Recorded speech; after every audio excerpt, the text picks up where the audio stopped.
Hey, welcome to How's It Channel.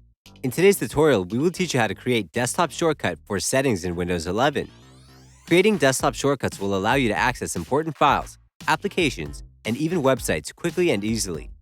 If you use any of these regularly and need them to be the first thing you see when you turn on your PC, creating desktop shortcuts is the best way.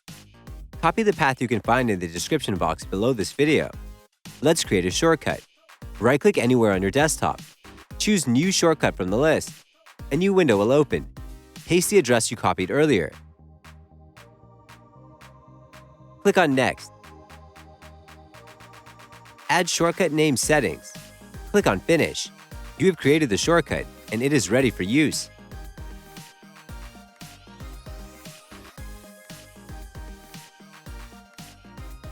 That's it. Thanks for watching the video. Please like it and let us know if you used any of our tips and tricks. Subscribe to our channel.